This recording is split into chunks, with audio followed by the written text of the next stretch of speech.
Assalamualaikum warahmatullahi wabarakatuh. Salam sejahtera bagi kita semua.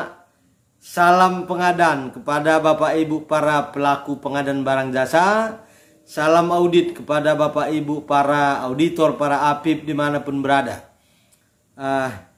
Di video kita kali ini di Kasiman Brutu Channel, kami ajak Bapak Ibu untuk menyaksikan sebuah diskusi tentang pengadaan barang jasa, dalam hal ini terkait kepada evaluasi kewajaran harga.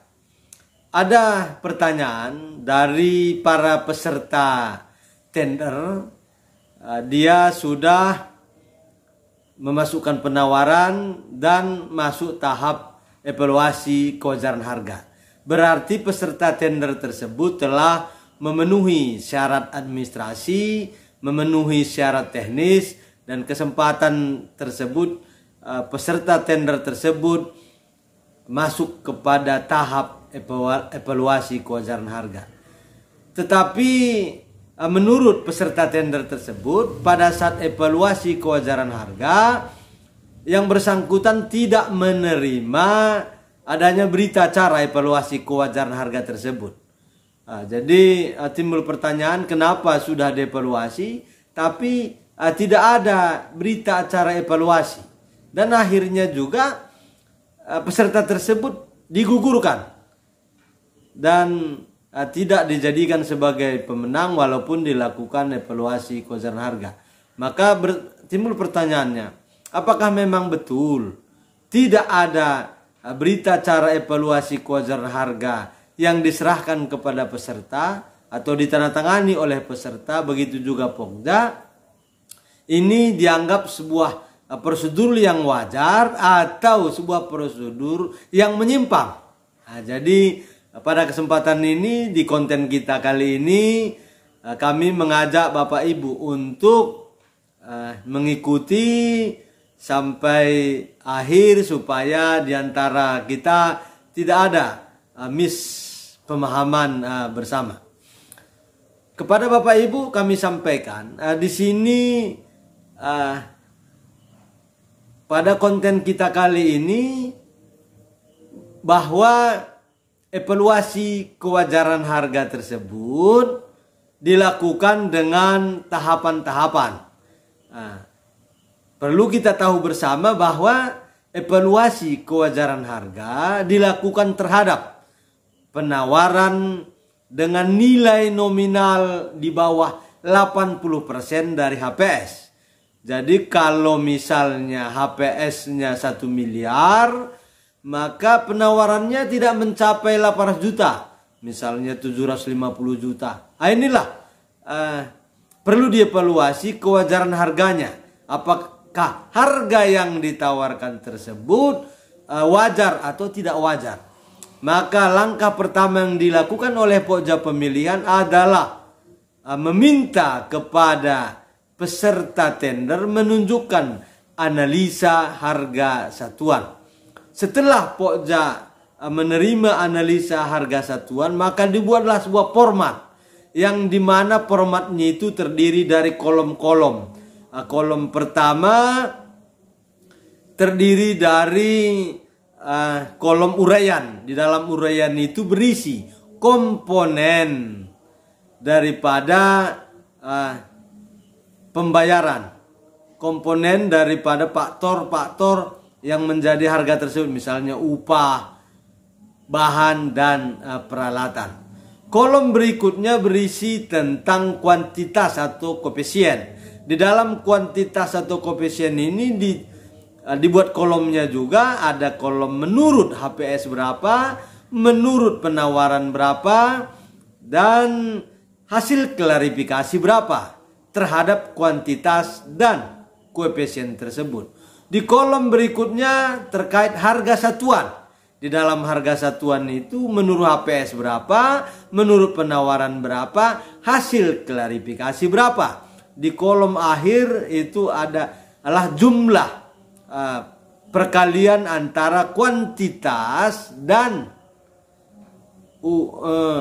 harga satuan tersebut diperolehlah jumlah menurut HPS berapa jumlahnya, menurut penawaran berapa jumlahnya, dan menurut hasil klarifikasi berapa jumlahnya. Jadi untuk mengisi kolom hasil klarifikasi kuantitas atau koefisien, Pokja meminta peserta menjelaskan koefisien. Jadi jika koefisien sama dengan HPS, maka otomatis dipakai koefisien HPS. Tapi jika koefisien berbeda dengan HPS dan dapat diterima oleh Pokja, maka dipakailah koefisien penawaran tersebut. Tapi jika koefisien berbeda dengan HPS, tapi tidak ada kesepakatan, maka dipakai koefisien HPS. Selanjutnya, untuk mengisi kolom harga satuan, peserta diminta membuktikan harga satuan dasar, upah, bahan, dan peralatan yang ditawarkan dengan melampirkan data-data sebagai pembuktian. Jika peserta tidak dapat membuktikan, maka yang dipakai sebagai hasil klarifikasi adalah harga satuan HPS atau yang ada di pasar. Setelah kolom koefisien dan kolom harga satuan diisi, dan selanjutnya diisi juga hasil penjumlahan harga satuan dan kuantitas, maka selanjutnya diambil sebuah kesimpulan. Jika total harga hasil klarifikasi lebih kecil atau sama dengan harga penawaran, maka harga dinyatakan wajar dan jaminan pelaksanaannya dinaikkan sebesar 5% dari HPS. Tapi sebaliknya, jika total harga hasil klarifikasi lebih besar dari total harga penawaran, maka harga dinyatakan tidak wajar dan penawaran digugurkan. Tadi ada pertanyaan di awal kita sampaikan bahwa peserta tender tidak diberikan berita acara evaluasi kewajaran harga, dan pada ujung-ujungnya digugurkan, dan peserta tender tidak mengetahui penyebab dia gugur, apakah penawarannya tidak wajar atau wajar. Maka seyoknya hanya peserta tender mendapatkan berita acara hasil klarifikasi yang formatnya tadi sudah kita sampaikan di awal. Dan perlu juga kita tahu bahwa evaluasi kewajaran harga itu tidak bisa ditutup-tutupi dan harus transparan. Dia tidak wajar di mana? Karena tanpa membawa bukti-bukti saja pun peserta tender itu tak bisa digugurkan. Karena di sana jelas disebutkan, apabila peserta tender tidak dapat membuktikan harga satuan bahan upah dan peralatan, maka yang dipakai adalah harga satuan upah bahan peralatan HPS. Berarti bisa atau tidak bisa membuktikan peserta tender itu tidak bisa alasan menggugurkan. Tetapi yang bisa menggugurkan peserta tender hanyalah apabila total hasil klarifikasi lebih besar daripada total harga penawaran.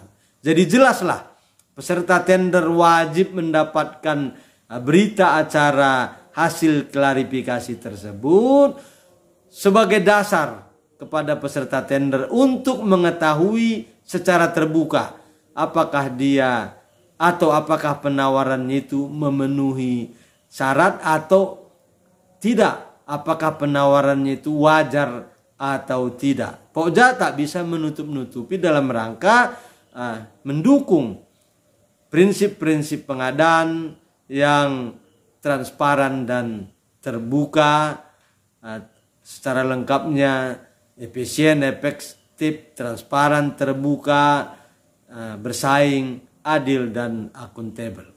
Kami kira demikian kesimpulannya, bahwa dalam evaluasi kewajaran harga, peserta tender seyogyanya mendapatkan berita acara evaluasi kewajaran harga tersebut, dan alasannya karena dalam evaluasi kewajaran harga satu-satunya yang menggugurkan peserta tender adalah penawarannya melebihi hasil evaluasi, melebihi total penawarannya, bukan karena dia tidak membawa bukti-bukti pendukung. Demikian, terima kasih. Salam pengadaan, salam audit. Assalamualaikum warahmatullahi wabarakatuh. Salam sejahtera bagi kita semua.